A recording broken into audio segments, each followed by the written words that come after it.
by the Kenya Kwanza, Masombo, as you bring us issues and Kenyans' feelings on the privatization issue. But now let's go straight to our conversation right now. It is all about tourism in the country. Friday, the world observed the World Tourism Days, and the players in the tourism industry and hospitality sector have expressed their optimism that despite a dip in the disposable income of Kenyans, the upcoming festive season will be better compared to the previous years. Now let's just have this conversation. In studio with me is Charles Gaku, Managing Director, Air Travel and Related Studies Center. Asante sana and welcome on set. Let's just go straight to it. Yeah, Dennis, how are you? Fine, thank you. We're getting to the festivities. Christmas is here, bells are ringing. The standard gauge railway has been fully booked. That's correct. And as we talk about that, we talk about what we need to do as a country to cash in fully on tourism sectors. What are some of the wins and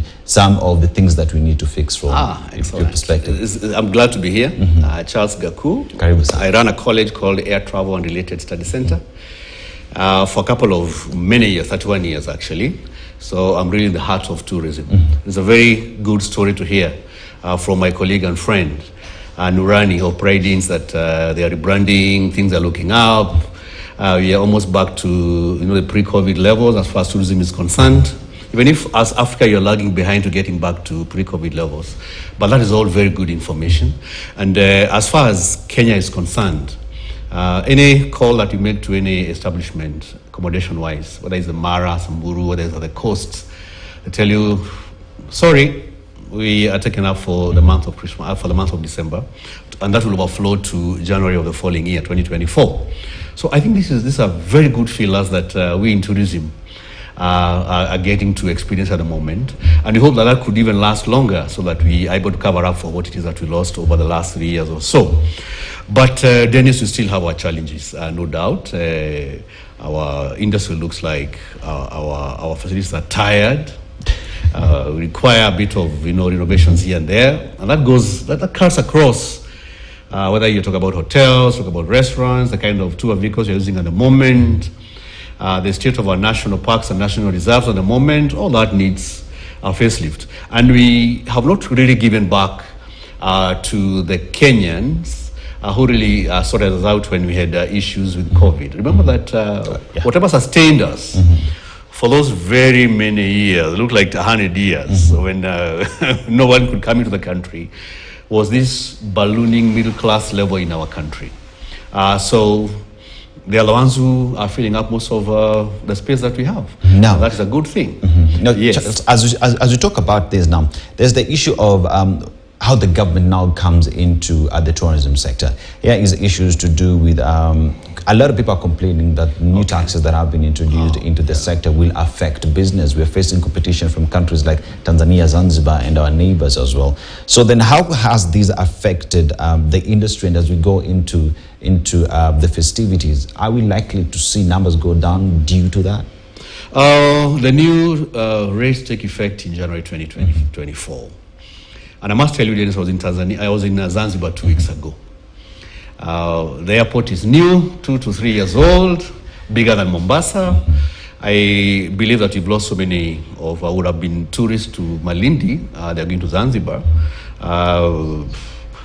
We got much more of a welcome at the migration desks in Tanzania than we do get in our country. You all know the issues that we've been having at the airport. Yeah, you could talk about the... Those need to be fixed up. They need to be fixed straight away, the leakages and so on.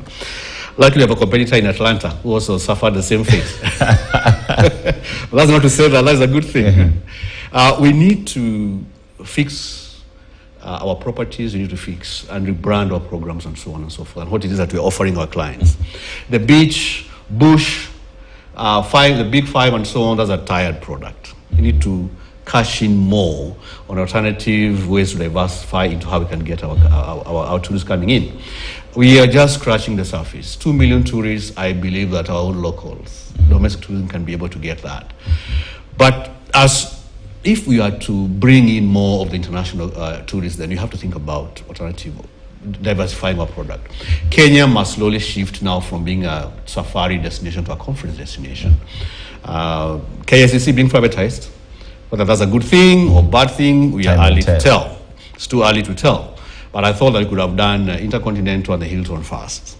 Those ones are already closed. And that could have been maybe earlier revenue and get more people who would like to take them up as early as now, because they are close and they are ready. I believe they're ready for privatization. We are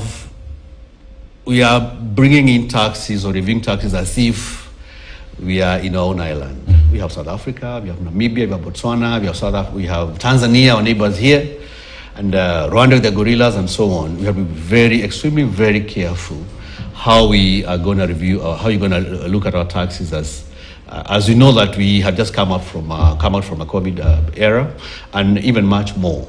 There is more and more fiercer competition. And if you have to look at 2 to 5 million tourists over the next 5 years, as you're always saying, then you need to get rid of these taxes, at least for now, and give time. Already 2 operators in Kenya are quoting for 2024, next year, June, July, going forward.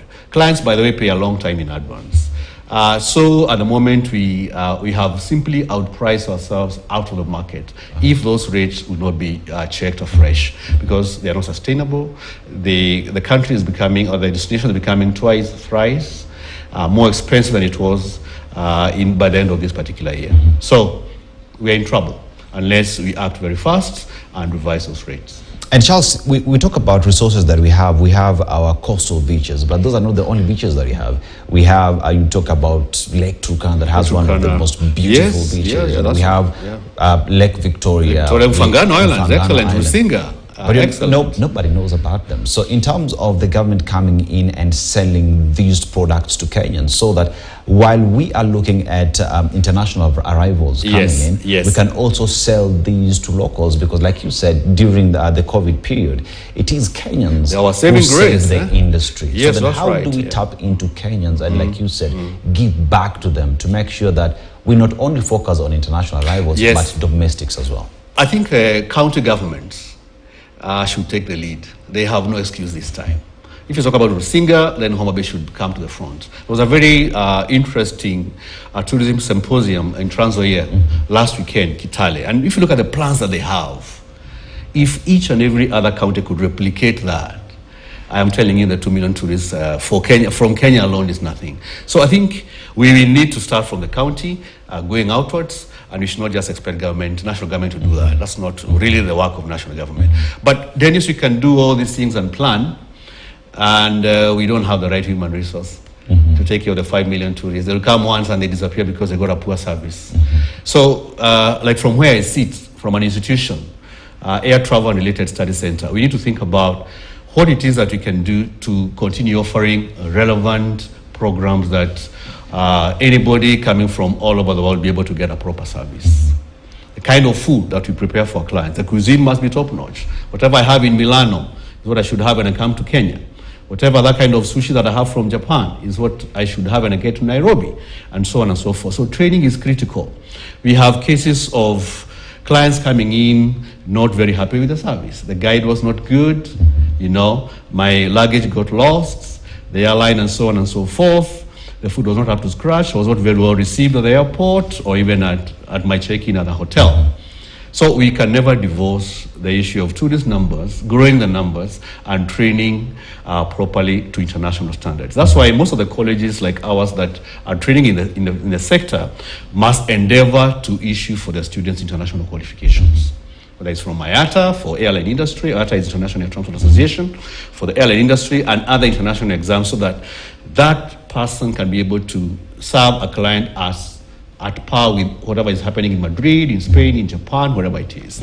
That is a very, very important point, because we could lose them. You bring in something very important, the need of having services that are offered at the best level there is. Yes. And we know the issues that we've been having at our airports with regards to how we receive our guests. Is it about time that even when government is deploying people on these airports, they make sure they go through classes just so they know how to be courteous? Paradigm shift is a must if you have to compete internationally. Ours are very small. The world is a very small village today. It's very global. I expect whatever it is that I get at home also to, I expect the same salary that I get at home, at my home country, there's no excuse that I'm a developing country because I'm paying for it. So that is something that we really need to think about. One more thing that we must do as a country, if you have to attract these numbers, is also train our guides. Our tour guides are with clients 95% of the time. Anytime you see clients in your office, then there's a problem. Clients are supposed to be on safari, enjoying the beauty of a country. So if the guide who you are trusting these clients with 95% of the time is not well trained, then we'll have issues. And we will need also to look at what you're selling properly. Mara is slowly drifting, Masai Mara is slowly drifting to be our wildlife migration experience only. This takes place for 3 weeks. Yeah.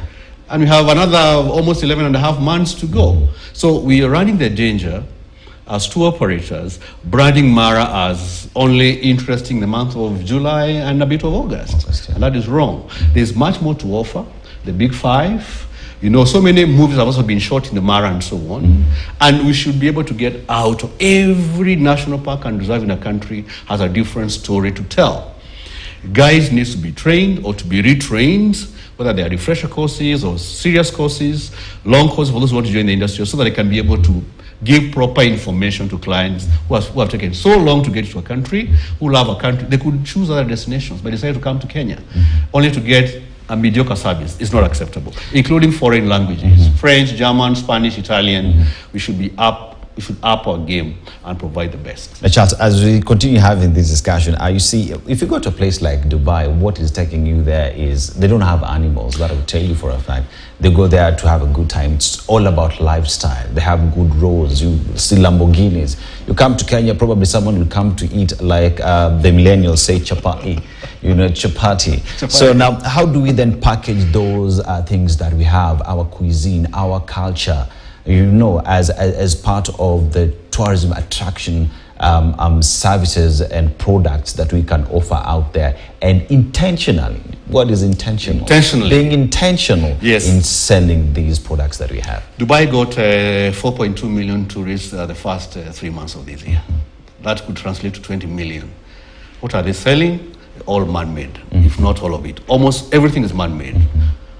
Biggest airport, tallest building, name it, best hotel, Bujara, the 7-star, and so on. And they can get 20 million out of something that they've just created themselves.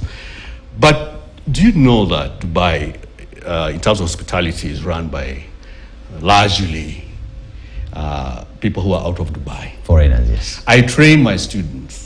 60% of them end up in Dubai and Abu Dhabi, and by extension, Qatar, and so on and so forth, to go and provide a service there. That means our product that we train here is perfect and is upright and is good. What is letting us down, as far as government is concerned, is the infrastructure. We want to open up new areas as private investors, but you're not able to do that if there are no roads leading there. You cannot do that if the parks and reserves are not gazetted. You cannot be able to do that if there is no system that says you can charge so much to enter this national park or these new conservation areas created, and so on and so forth. Government elsewhere, everywhere, takes lead. National government, then county government takes lead. Let them do the infrastructure. We are willing to be investors. For example, there's nothing missing in Meru National Park. That's serious. It has all the big five and so on and so forth. Culture, everything it's not around the park. It's not exploited at all. But who knows about it? Who knows about it? But if you look at the structures, what makes Meru what puts people off to go to Meru is the branding is the kind of hotels and lodges that are there. It's either a 1 or 2 star or a 5-star. So nothing in between. So only for high-end or very low. So we also government needs to be intentional. A long time ago, we used to have government run parastatals in hospitality, African tours and hotels, who would take a lead in opening up new areas within our country.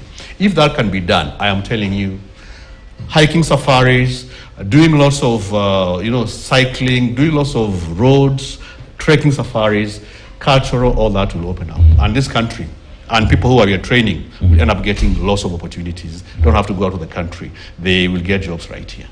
So we do have, I believe, lots of lots of hope looking forward. And Dennis, I must tell you, the good thing about our product, as natural as it is that it's estimated that for every 1 bob that you plow into the industry, you get back 19 shillings. We don't feed the lions. We don't feed the giraffes. For them, they live naturally. All we need to do is to create an enabling environment to ensure that they get into, our clients get into the parks and national reserves. And we get our top dollar. Dollar will come down. Remember, it is hard currency that they're paying in. And we'll be better off than we are at the moment.